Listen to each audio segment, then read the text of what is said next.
1. Feliz demais de estarmos juntos aqui nessa noite e bora lá para uma pregação, para uma palavra de Deus. E eu gostaria que você abrisse junto comigo no livro de Ageu, capítulo 1, versículo 9.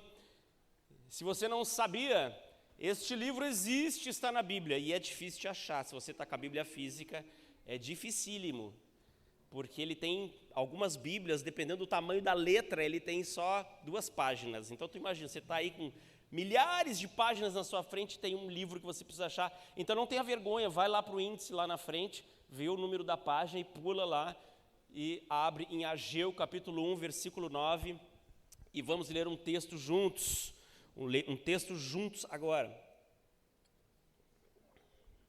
Bora lá. Ageu 1,9 diz assim: vocês esperavam muito, e eis que veio a ser pouco. E quando o trouxeram para casa, eu com um sopro o dissipei. Por quê? Pergunta o Senhor dos Exércitos. Por causa da minha casa, que está em ruínas, enquanto cada um de vocês corre para a sua própria casa. Grava isso no teu coração. Enquanto cada um de vocês corre para a sua própria casa. Aqui, é Deus que está falando. Vamos lá, eu vou ler só o trecho final aqui. Por quê? Pergunta o Senhor dos Exércitos. Por causa da minha casa, que está em ruínas. A minha casa de quem? Quem é que está falando? É Deus. A minha casa, Deus está dizendo, por causa da minha casa, que está em ruínas, enquanto cada um de vocês corre para a sua própria casa. Fecha os teus olhos, faça uma oração e diga: Jesus, eu preciso me concentrar nessa noite, eu preciso dessa palavra, essa palavra é tudo que eu preciso para esse fim de ano, então me ajuda não é me ajuda a melhorar, não, é me ajuda a mudar de vida, a ser transformado pela palavra que vem do Senhor. Então faça essa oração. Jesus, nós oramos aqui nessa noite e pedimos, com a graça do Senhor, vem sobre essa igreja, vem sobre essa casa, ministra, Jesus, no coração dos filhos, aquilo que o Senhor deseja fazer nessa noite, faz algo poderoso na vida de cada um nesse lugar. Nós sabemos, Pai, que a Tua palavra sozinha, ela pode gerar e transformar vidas, e é nisso que nós cremos, é isso que nós desejamos, no glorioso e poderoso nome de Jesus, amém e amém. Quando eu era criança, meus amigos, criança não, ali pelos 10 anos de idade, eu tinha o costume de jogar futebol. E eu jogava futebol e eu tinha um apelido no futebol ali com a galera que eu jogava. Eles diziam que eu não era uma Rayovac. Eles diziam isso. Porque você que é mais da antiga, você vai lembrar da propaganda. O José já está rindo. O José é da antiga ali. Para você que assistia televisão, né, tem alguém que assistia a televisão assim daquele. Tinha uma época que o pessoal, lembra disso? Tinha uma coisa quadrada na sala das pessoas. E aí tinha uma galera que assistia a televisão e era louco aquela tela ali, não sei, né, como é que funcionava aquilo, tu chegava e ligava assim, né? E aí essa tela chamada televisão que os antigos usavam, tinha uma propaganda que passava, você era obrigado a assistir aquela propaganda, né? Que loucura isso, você era obrigado a assistir aquilo. E aí tinha uma propaganda que dizia assim, que eram 2 coelhinhos, e os coelhinhos eles estavam numa corrida, né? E tinha um coelhinho que saía muito rápido, mas ele terminava rápido, a pilha dele terminava rápido.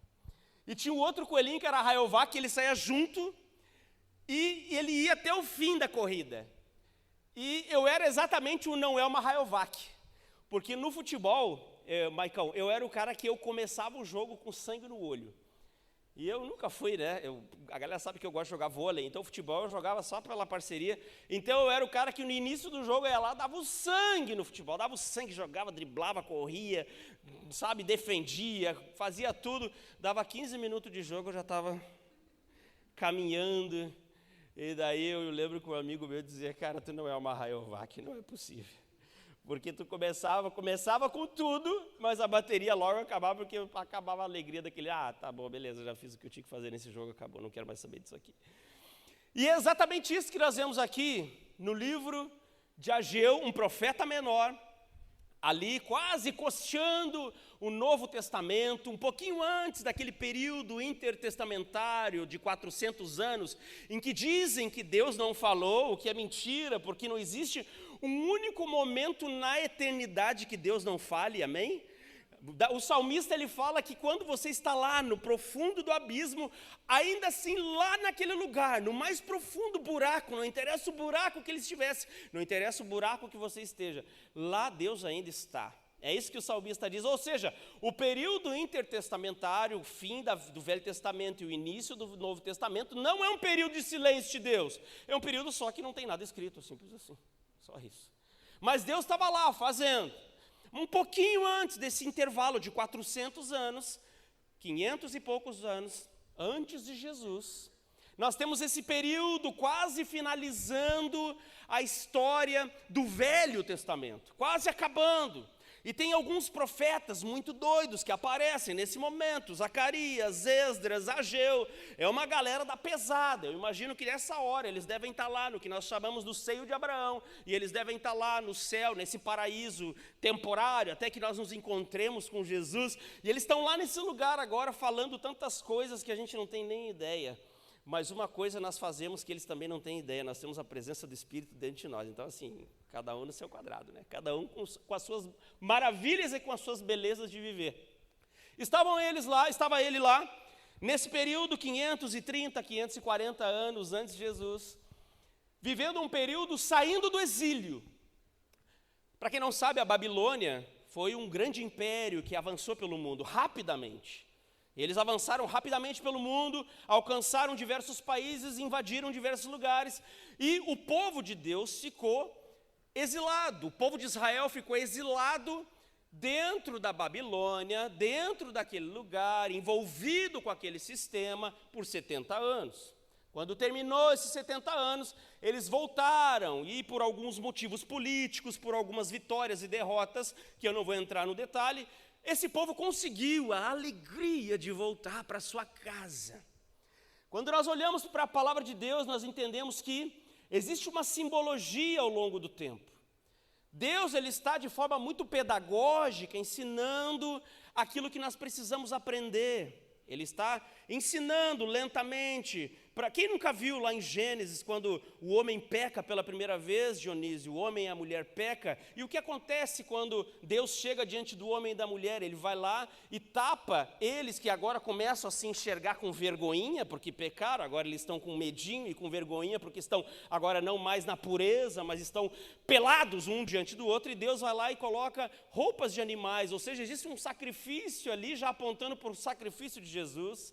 Nós olhamos ao longo de toda a Escritura que existem diversas coisas que vão apontando para o tempo presente, para aquilo que nós estamos vivendo hoje. E não é diferente aqui, no tempo de Ageu, algumas coisas ainda não estavam completas, algumas coisas ainda apontavam para frente, algumas coisas ainda não estavam plenas, e por isso algumas coisas eram muito literais. Por exemplo, naquele tempo existia o sacrifício de animais. Hoje não tem sacrifício de animal, porque aquele que se tornou impuro, aquele que se tornou o animal, aquele que se tornou maldito, aquele que se tornou o podre, aquele que se tornou o pior, aquele que levou sobre si o pecado, aquele que derramou o seu sangue uma vez por todas foi feito, e isso aconteceu na cruz do Calvário com Cristo Jesus. Era o sacrifício do passado que apontava para frente. Jesus cumpriu uma pedagogia do passado, cumprida agora no presente em Cristo. E do qual nós nos usufruímos, do qual nós olhamos para trás e dizemos, obrigado Jesus, porque eu não preciso parar no sábado e sacrificar um animal e lançar sobre ele meu pecado, eu não preciso mais viver uma série de rituais, mas agora eu sei que o Senhor plantou a sua lei no meu coração, como diz a palavra de Deus, ou seja, agora Deus colocou a presença do Espírito em mim, e agora eu posso fluir em Deus, agora eu posso me relacionar com Deus. Já não existe mais um sacerdote, não existe mais uma pessoa central, não existe mais, você vem aqui, o pastor está pregando, meu amigo, você pode se relacionar com Jesus muito melhor do que eu, muito melhor do que eu, você pode viver algo muito mais poderoso e surpreendente do que qualquer outra pessoa, e qualquer outro que você já tenha conhecido, que tenha pregado ou feito alguma frase de efeito que te impressionou na internet, muito mais do que isso. Deus agora te convida a viver uma vida real com Ele, de relacionamento profundo. Essa é a verdade. E nesse tempo, Ageu está lá, vivendo essa realidade, junto com esse povo, e ele tem uma tarefa muito pesada, algo muito difícil. Ele está vivendo num tempo em que existia uma euforia. Estamos voltando, Gabi Ribeiro, voltando do exílio, voltando para a nossa casa. Eu estou falando sobre a pedagogia de Deus. Qual é a pedagogia de Deus ao longo da história? Uma delas é que, naquele tempo, quando se fala casa de Deus, está falando de um lugar que representa essa habitação de Deus. Quando nós estamos falando na velha aliança, nós estamos falando ainda de algo que é muito físico, é muito corpóreo, é muito tocado. Quando nós chegamos na nova aliança, nós temos algo novo. Na nova aliança agora a casa já não é mais a igreja, esquece isso daqui. A casa agora somos nós. A Bíblia diz que Deus habita no meio dos louvores, que nós somos o corpo, nós aqui, nós. Não interessa se nesse lugar incrível, não interessa se nós estamos debaixo da árvore, ao redor do rio Tietê, se você está no estádio do Grêmio ou no estádio do Inter. Opa, vamos agradar todo mundo aqui. Não interessa o lugar que você estiver, lá se você estiver reunido professando que Cristo é Senhor, lá é a casa de Deus, ok? Então nós temos isso alinhado. Existia uma pedagogia da história que empurra para a realidade presente. Nós somos a casa de Deus.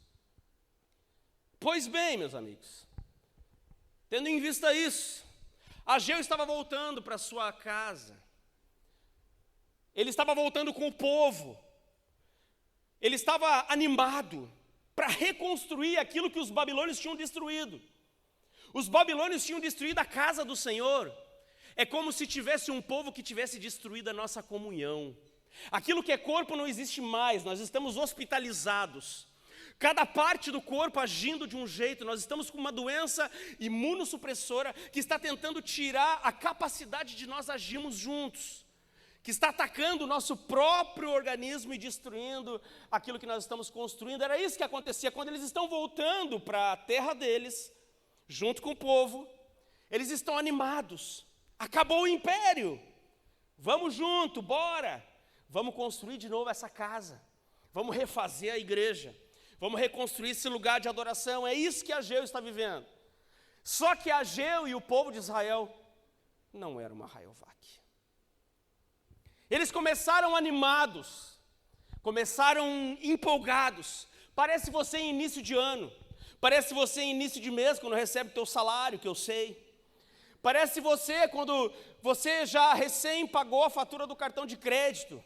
E você conseguiu pagar ali no desespero. E agora se abriu um horizonte, parece que o mar se abriu na tua frente. E você agora está alegre, porque você pode lançar para daqui a 30 dias aquilo que alguns pastores dizem que é um demônio, o cartão de crédito. Você está desse jeito. Animado, cheio de alegria para reconstruir aquilo que Deus quer fazer.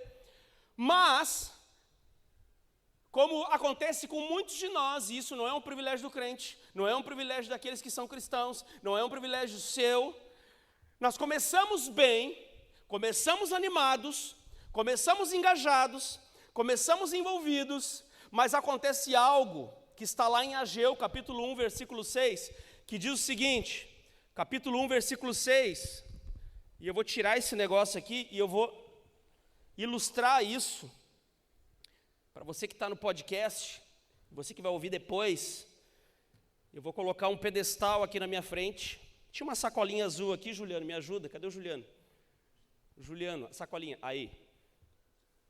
Cris, por favor, pega essa tesoura e corta o fundo dessa sacola, por favor. Só todo o fundo, pode cortar de ponta a ponta. Vamos lá ler o capítulo 1, versículo 6. Diz assim: vocês semeiam muito e colhem pouco, comem, mas não se fartam, bebem, mas não se satisfazem, vestem-se, mas ninguém se aquece. E quem trabalha por salário, guarda-o numa bolsa furada. Quem trabalha por salário, guarda-o numa bolsa furada. Boa, obrigado, Cris. Então eu vou largar essa bolsinha aqui, ó. Isso aqui é aquele povo que estava lá. Muito bem, animados, Temos aqui uma bolsinha. O povo de Israel começou animado, envolvido, engajado. Mas a verdade foi, meus amigos, que Deus, o próprio Deus está dizendo ali no livro, que eles eram como um saco sem fundo. Parece você tentando guardar dinheiro, né? Parece uma bolsa furada. Você larga alguma coisa, você começa alguma coisa, acha que está armazenando algo, mas no fim das contas você não enxerga grandes resultados. Você acha que está aprendendo alguma coisa e você larga na sua bolsa e simplesmente você não tem depósito, você não tem nada guardado. É isso que o texto está dizendo. É isso que o texto está dizendo para o povo. Que todo o esforço que eles estavam fazendo era um esforço vazio. Existia algo vazio no meio daquele povo. Eles começaram algo animados, mas perderam a alegria. A primeira coisa que eu queria comentar, e eu queria que você guardasse no teu coração, é que existe uma grande diferença, e uma diferença grande mesmo, entre o esforço que eles estavam fazendo e o resultado que eles estavam alcançando. O texto diz, vocês esperavam muito, e eis que veio a ser pouco, o texto de Ageu 1:9. Não é a história de um povo preguiçoso, não era isso, eles não eram preguiçosos, mas é a história de um povo que estava exausto. Eles vinham do cativeiro, agora estavam já estavam livres do cativeiro, estavam tentando reconstruir aquilo que era a casa de Deus, mas eles estavam exaustos.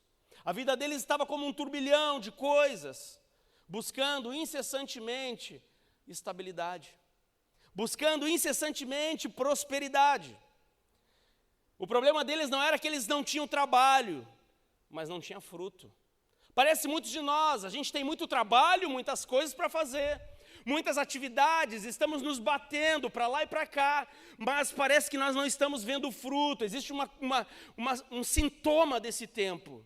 Quem nunca ouviu isso? Eu estou na correria. Eu estou na correria. Ninguém mais fala que está... É até feio, né? Dizer assim, como é que tu está? Eu estou numa boa. Uma boa. Vejo Netflix. Eu leio a minha Bíblia, eu acordo de manhã, faço meus ovos fritos, como um melãozinho e sigo a minha vida numa boa. Meu sábado é tranquilo, dia de semana meu trabalho, já entreguei tudo que eu tinha que entregar no trabalho, é segunda-feira, era para entregar sexta. Então a minha vida está muito boa. Não existe isso, está todo mundo na correria, porque se você já terminou o que você estava fazendo, você arruma outra coisa. Ou alguém arruma alguma coisa para você fazer, não é verdade? Alguém vai arrumar alguma coisa para você fazer, você não para, nunca. Se você terminou a graduação, você vai fazer a pós. Se você terminou a pós, você vai fazer, e eu não tenho nada contra isso, eu mesmo tenho 2 pós. Se você terminou a pós, você vai fazer mestrado, vai fazer doutorado, pós-doutorado, PhD, pós-PhD, pós-doc, pós-aquilo. Você é um cara que não existe mais no mundo. É isso, nós estamos nessa cultura, sempre esperando muito. No fim das contas, estamos desejando muito. O salmista nos diz, lá em Salmo 127, versículo 2, ele diz o seguinte: será inútil levantar de madrugada, deitar tarde, comer o pão que conseguimos com tanto esforço, porque na verdade aos seus amados, Deus dá enquanto dormem. Amém? Eu estou fazendo uma apologia a você virar um vagabundo? Não! Não! Maridos, viu o que o pastor falou lá? Me deixa, tira, larga essa treda. Não! Eu estou falando daquilo que está no seu coração. A palavra nos diz que Cristo nos dá aquilo que é a paz que Paulo tanto falava, a paz que excede todo entendimento. Eu posso andar atribulado, como diz Paulo, eu posso andar na correria, eu posso andar no desespero, eu posso andar com tanto sufoco, com tantas coisas ao meu redor, mas no fundo, quando eu deito a minha cabeça no travesseiro, eu estou desejando Jesus, eu estou desejando o dia em que eu encontrarei Cristo com os meus irmãos, e nós viveremos num lugar perfeito eternamente, nós colocaremos aquela que é a serpente debaixo dos meus pés. Eu estou sonhando com coisas maiores, sonhando com pessoas que conhecerão a Cristo. isso, eu não estou na pressão, porque eu sei que Deus é o meu sustento. Amém? Aí é fácil falar, né? É fácil falar, é fácil. Eu também faço o mesmo. Eu prego como quem precisa, também. Porque o sistema desse mundo nos pressiona. É fácil dizer, lembre de Jesus, Ele te ama, Ele me ama, Ele me ama. É fácil falar, meus amigos. Mas e o boletinho que chegou? Você não vai cantar para o boleto. Não existe cantoria para o boleto. Existe o boleto e o trabalho. Agora existe um coração diante do trabalho. Meus amigos, eu conheço um Deus que teve um cara que estava numa pressão danada para pagar um negócio. Jesus, é o seguinte, está na pressão? Vamos fazer o seguinte, dá uma pescadinha lá e vamos ver o que vai sair da boca do peixe. É esse tipo de evangelho que nós cremos. Sai uma moedinha e paga o imposto. Nós cremos nesse tipo de evangelho, mas também nós cremos que nós, com o nosso trabalho e nosso suor, nós alcançamos aquilo que Deus nos dá, com o coração em paz. Então você, meus amigos, eu quero dizer algo bem assim, que você guarde no seu coração. Você pode muito bem estar muito ocupado, mas não estar vivo. Você pode muito bem estar muito ocupado. Jesus, quando foi chamar um discípulo, ele chegou no discípulo e diz, vem e me segue. O discípulo diz, ei, espera aí um pouquinho, deixa eu enterrar o meu pai, deixa eu seguir a minha vida. Daqui um tempinho eu te sigo. O que Jesus disse? Algo que a minha mãe me disse quando eu ainda estava me convertendo, e isso me chocou completamente. Ela disse assim, ela leu esse texto para mim, e Jesus fala nesse texto, deixe que os mortos enterrem os mortos. Deixe que aqueles que estão lá enterrem o seu pai. Significa o quê? Que Jesus não tem coração? Que Jesus é maldoso? Não. Jesus está dizendo que a obra, existe uma urgência na obra, e que existem pessoas que se movimentam, que se mexem, que fazem, que acontecem, mas que estão mortas espiritualmente. Nós podemos ser esse, que estamos correndo atrás do vento, como o ratinho na rodinha, tentando vencer os boletos da vida, tentando vencer os desafios da vida. E você para pensar, sempre existirão mais e mais desafios. A questão é, quem você é diante deles? Você está vivo espiritualmente?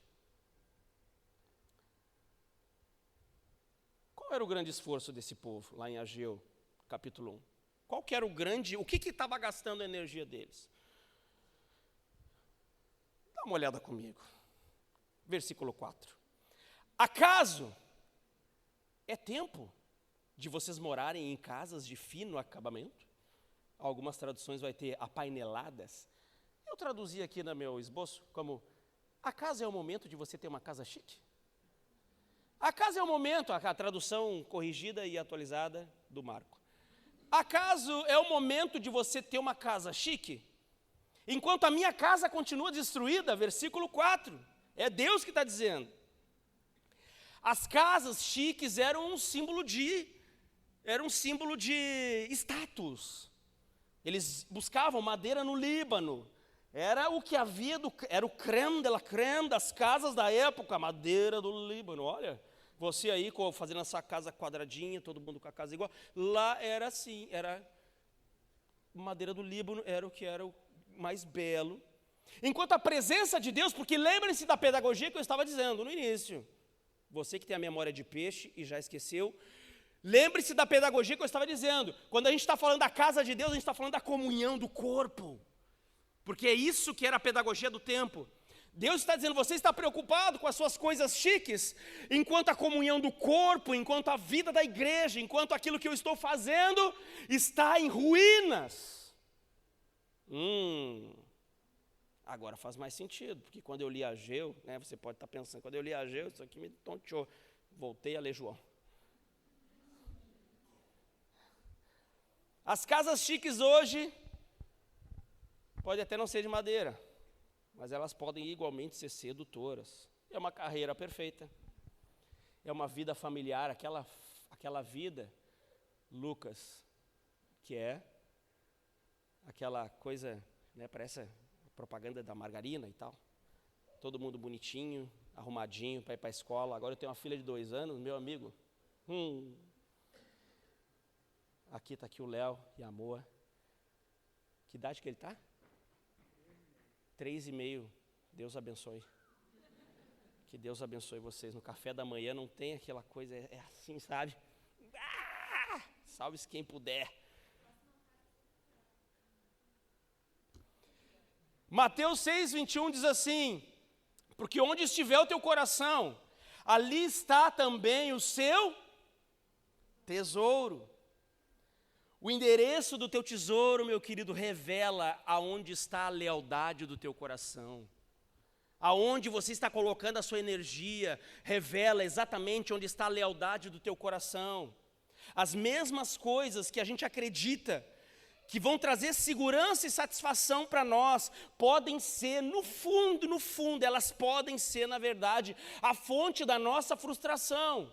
Porque nós estamos correndo atrás de algo que não acaba muitas vezes. Porque você vai terminar uma coisa na sua carreira, e eu não estou dizendo para você não fazer isso, mas eu estou dizendo aonde você coloca a esperança do teu coração. Porque você vai chegar no cargo aonde você quiser e não adianta.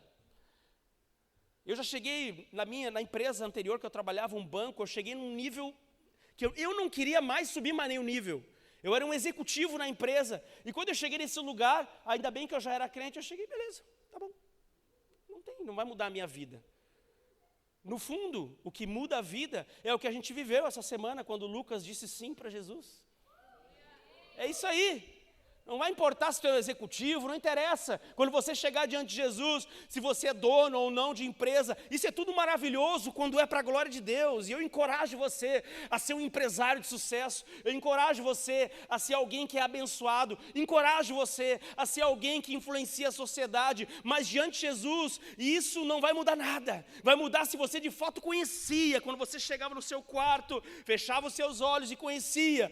Não exatamente se você era alguém que simplesmente juntava e chegou no fim das coisas e no fim de todos os tempos e só se esvaiu. Talvez muitos de nós estamos construindo um palácio pessoal e muitas vezes a corrida pelo palácio pessoal pode ser a maior prisão que nós estamos vivendo. Seu palácio pessoal pode ser a sua maior prisão. Um lugar onde você se sente seguro, um lugar que você não tem nada que te abale, mas não existe satisfação. É nisso que nós cremos, e eu profundamente creio. Não existe satisfação plena longe de Jesus. Você pode alcançar os maiores lugares, sem Jesus, você não será plenamente satisfeito. A terceira coisa que eu queria dizer para você é que existia uma coisa muito sutil acontecendo ali. Nas entrelinhas da história, eles diziam o seguinte, olha o que eles diziam lá no versículo 2. Esse povo afirma, ainda não chegou o tempo de reconstruir a casa do Senhor. Eles estavam negando a tarefa. Eles não estavam dizendo que nunca. Eles estavam dizendo só que agora não é a hora. É uma procrastinação santa. É ou não é? É um pecado travestido de prudência. Você nunca viu isso? Eu sinto de Deus que esse não é o momento. Olha só, como soa mal essa frase. É que às vezes a gente arruma uma frase para ficar bonito, mas eu vou reconstruir a frase que nós falamos. A gente fala assim, eu sinto de Deus que agora não é a hora, eu preciso me envolver mais com algumas coisas e cuidar mais, assim, sabe, de algumas coisas da minha vida, e Deus está... Soa legal, né? Mas no fundo, deixa eu reconstruir essa frase aqui, Cauê. Eu sinto de Deus no meu coração, que Deus me deu talento para cantar, me deu muito talento para pregar o Evangelho. Eu sinto de Deus que Deus me deu talento para conduzir pessoas a amar Jesus. Sinto de Deus que Deus me deu tanto talento para amar pessoas que ninguém ama, andar com os diferentes, colocar na mesa todo mundo. Eu sinto que Deus me deu isso, mas eu também sinto que agora não é a hora, não existe urgência em Gravataí. Outro vai pregar o evangelho, outro vai fazer o que eu... Não soa mal isso? Você teria coragem de chegar diante de Jesus e largar essa? Jesus, tu me deu talentos e dons, mas agora não é a hora, vamos dar um tempo.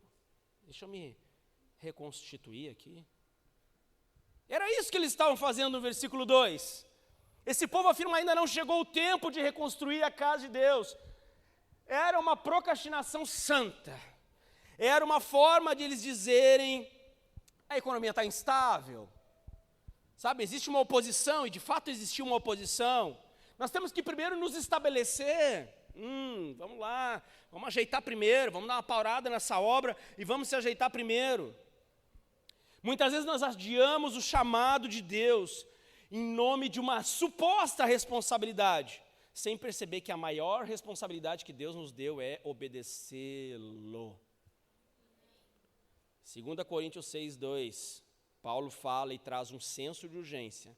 Eis agora o tempo oportuno, o tempo da salvação é hoje. Hoje.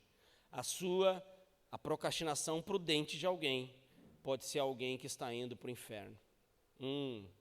Parece meio pesado, né? Eu vou fazer assim, é sábado à noite, você tem amanhã o domingo para você, vai ficando tranquilo no domingo, descansa, come um churrasco com a família e você já esquece o que foi dito aqui.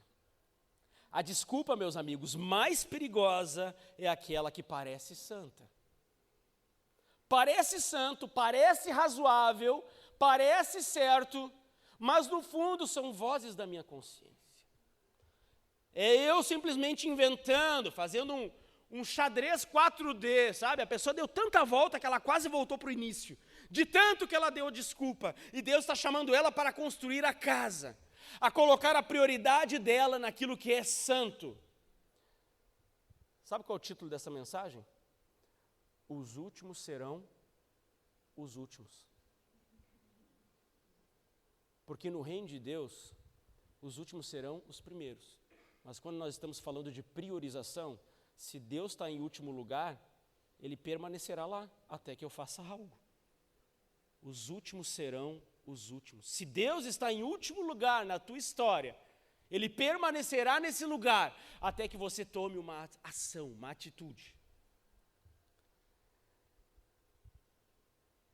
A vida deles não estava numa boa. Não era só o mercado, não era o clima, não era uma oposição que eles estavam sentindo. Mas vamos voltar para o versículo 9. Ele diz assim, tem uma parte do versículo 9 que diz assim: quando eles trouxeram para casa os recursos colhidos, as ofertas, aquilo que eles trabalharam, quando eles trouxeram para casa, eu o dissipei. Quem está falando? Deus. Eu dissipei. Aqui Deus está dizendo que Ele próprio dissipou a energia e aquilo que eles conquistaram. Deus está aqui nesse momento, meus amigos, reivindicando para si toda a responsabilidade pela frustração que eles estavam vivendo, quando eles estavam tentando acumular coisas, aqui uma meia suja minha, ó. Quando eles estavam tentando acumular as coisas, e as coisas não chegavam, não estancavam, não ficavam, não permaneciam. Deus está reivindicando para si, dizendo: eu soprei, eu dizimei, eu destruí, eu fiz com que eles não conseguissem acumular para si. Por quê? Porque no coração deles não havia a prioridade naquilo que de fato importa. Muitas vezes, meu amigo, você vai passar uma vida inteira correndo atrás do vento. O próprio Deus está deixando você. Beleza. E você está lá, correndo atrás do vento. Frustrado, chegando em alguns lugares, em algumas conquistas, mas ainda assim, você não se sente plenamente satisfeito. Não se sente plenamente feliz. Lá no versículo 11 ele diz, ele é ainda mais explícito lá. Fiz vir a seca sobre a terra e sobre os montes. Muitas vezes, meus amigos, aquilo que nós chamamos de fracasso, guarda isso no teu coração. pode ser uma provisão que Deus está nos dando. Ele está deixando algumas coisas caírem para você chegar a uma conclusão. Eu preciso colocar a minha energia e o meu foco naquilo que é espiritual, naquilo que é santo, como diz lá em Filipenses capítulo 4, naquilo que é do céu, naquilo que vem de Deus, naquilo que vem de Deus. Sabe que a palavra que é usada aqui, para esse soprei, é a mesma palavra que é usada lá quando Deus sopra no homem o sopro do fôlego de vida. O fôlego de vida, que a gente já viu isso em outros momentos aqui, é o ruar de Deus, o sopro que dá vida, o fôlego que dá vida. Agora o sopro, a palavra soprei, é exatamente a mesma que foi usada lá para entregar o fôlego, agora aqui está sendo igualmente usada para dissipar coisas, para tirar deles coisas. Deus está com isso, fazendo uma declaração direta. Ele está dizendo assim, com o mesmo poder soberano que eu coloco vida em vocês, eu também uso desse mesmo poder para dissipar aquilo que pode estar tirando a vida de vocês. Com a mesma energia e com a mesma força. Deus, Ele usa das suas estratégias e ferramentas para que nós possamos nos rendermos a Ele. Muitas vezes, meu amigo, é isso que Deus vai fazer. Você vai pensar assim, cara, eu estou fazendo tantas coisas, mas eu não sinto paz.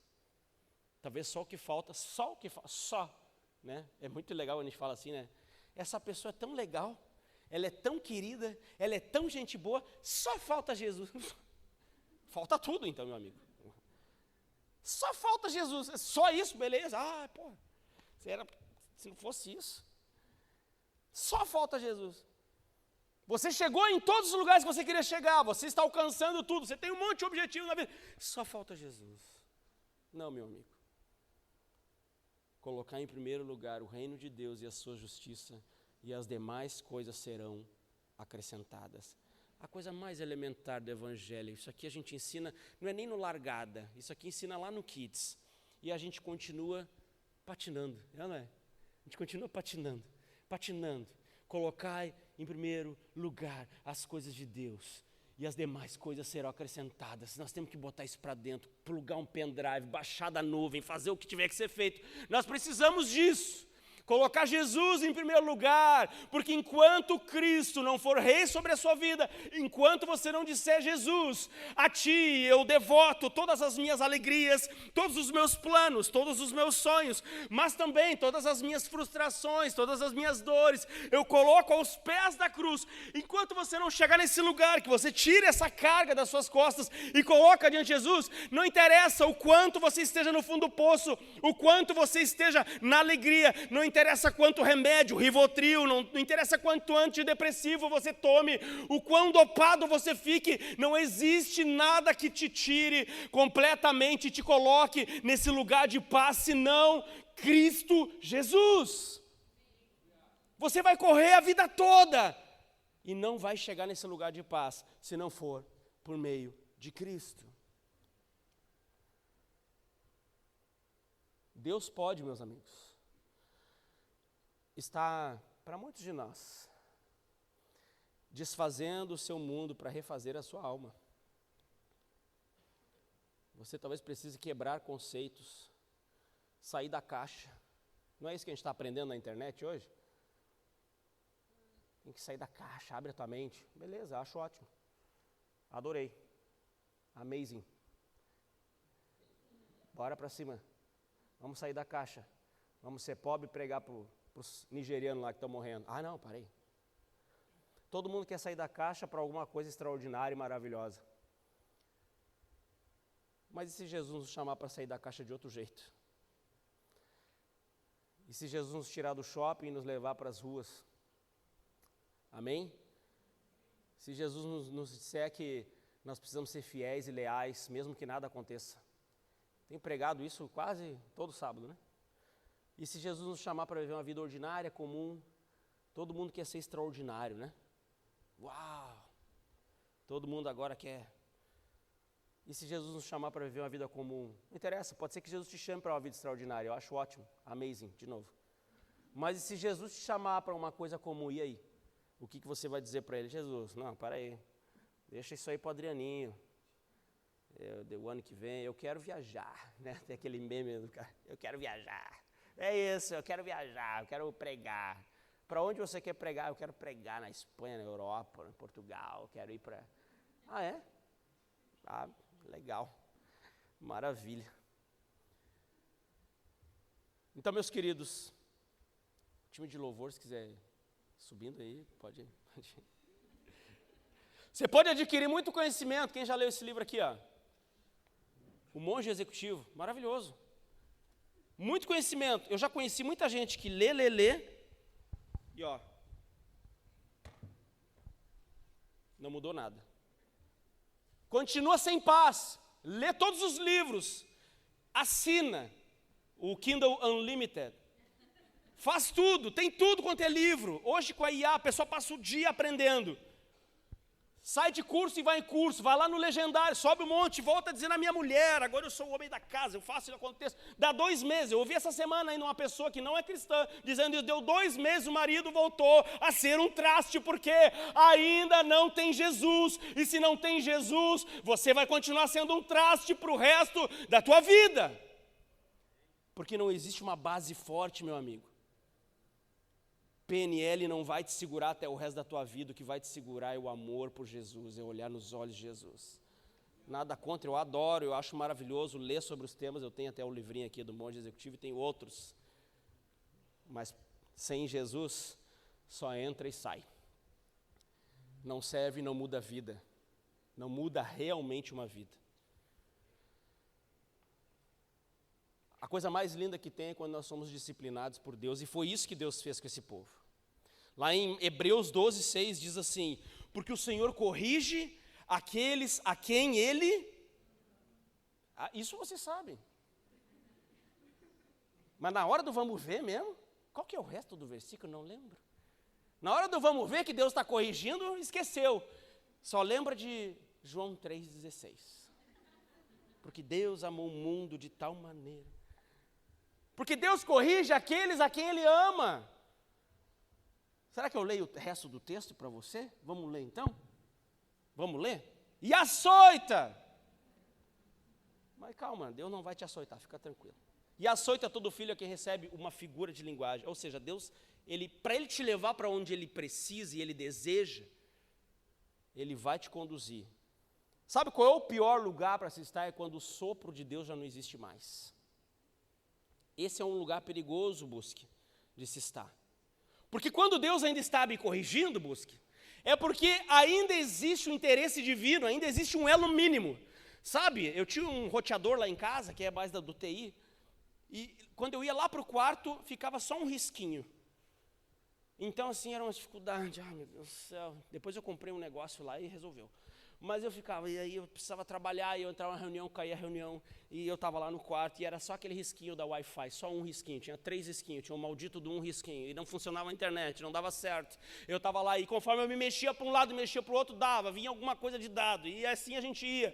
Então existe uma mínima conexão ainda, que é o mínimo que você precisa para ligar, para conectar, você saber que está na internet. Agora chega um momento da nossa vida que nós estamos tão longe de Deus, tão distantes, que você vê aquela maldita conexão 3G, não é 4G. Sabe quando aparece o GPRS, você sabe que está lascado, né? Não tem Wi-Fi, aparece o GPRS ali. Eu tenho um outro termo também, dependendo do celular. Ou seja, não tem internet, não adianta contar com isso. Não vai vir nenhum dado. Se vier SMS... Ou seja, você está tão longe que você não consegue mais ouvir a voz de Deus. Talvez tenham pessoas aqui que estão assim hoje. Pessoas que estão tão longe que já não conseguem mais sequer serem corrigidas.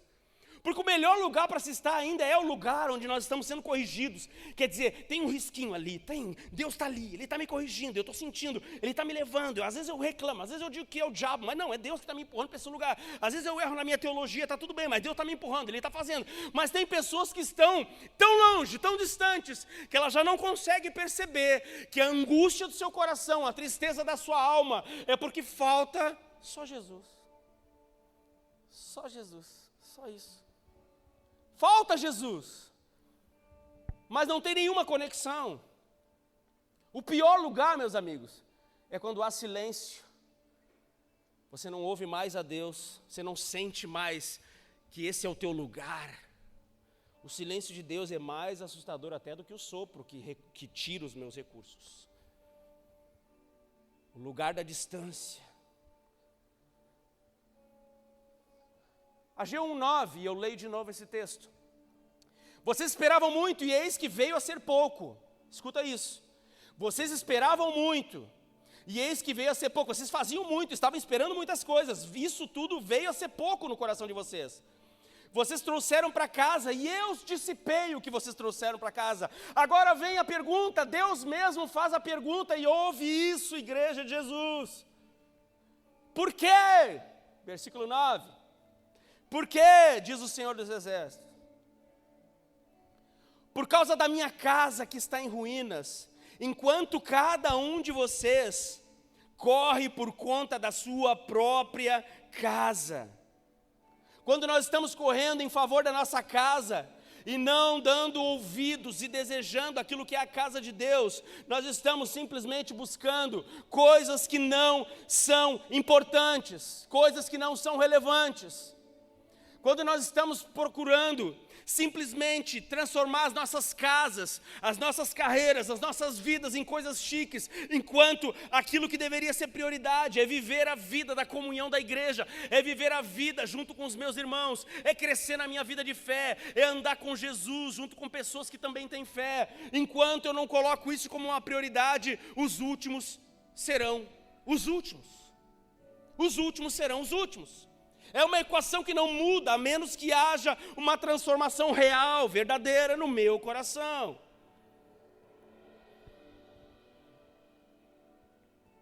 A condição do templo, meus amigos, não era um item na lista de tarefas de Deus.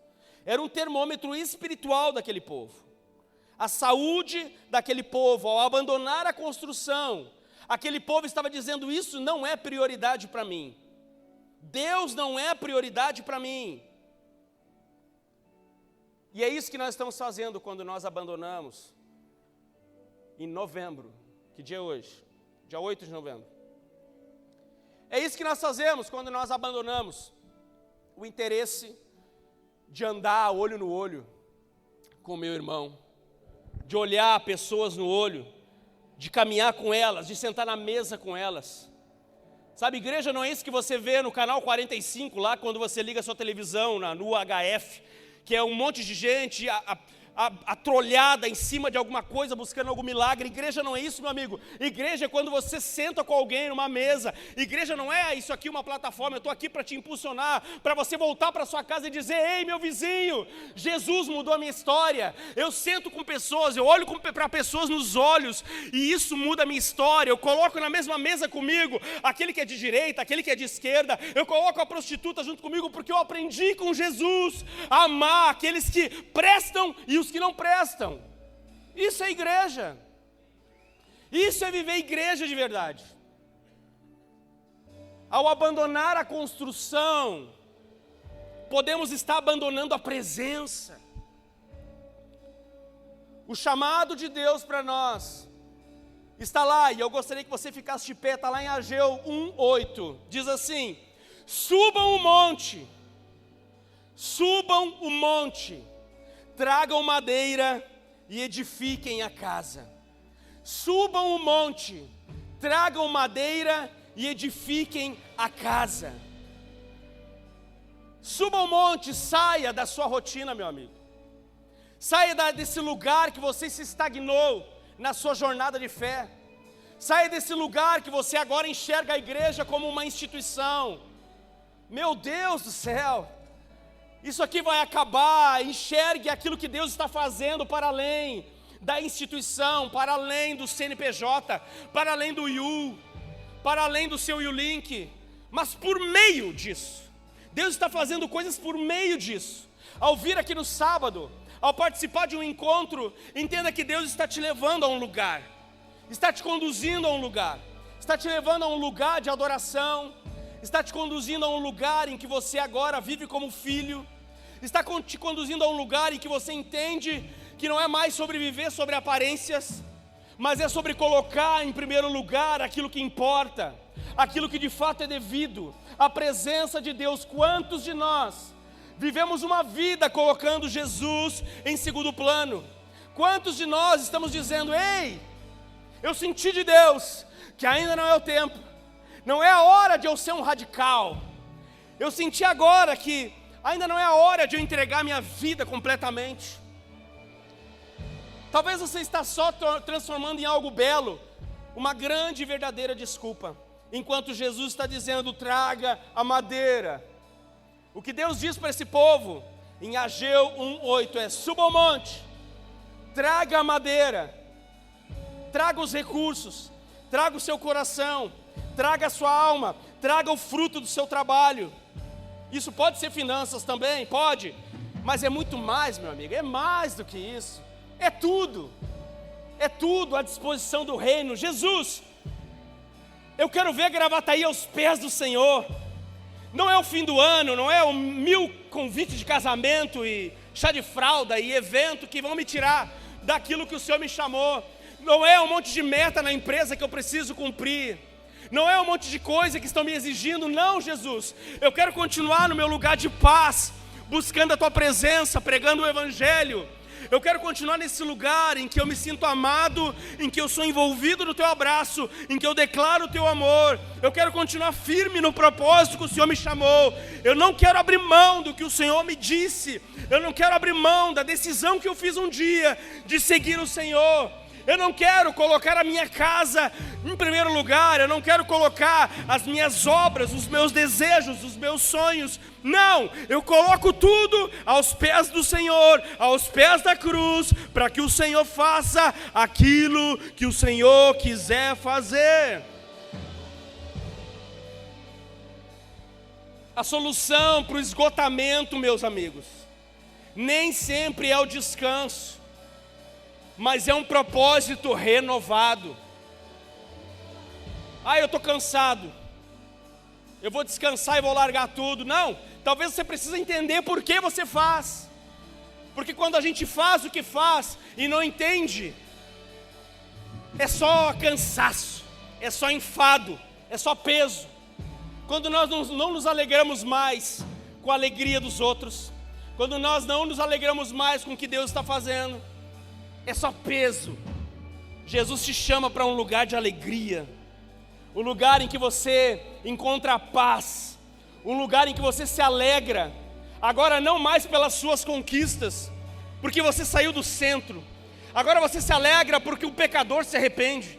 Você se alegra porque alguém ganhou um emprego. Agora não é mais sobre você que virou executivo, ganhou um aumento, mas é sobre aquele que está na sua empresa e está sendo oprimido e agora conseguiu uma posição melhor. É sobre aquele seu parente que vivia mentindo, estava nas drogas e agora já não está mais. É sobre aquele que está sofrendo e agora não está mais. É sobre aquele que estava doente e agora não está mais. E você se alegra.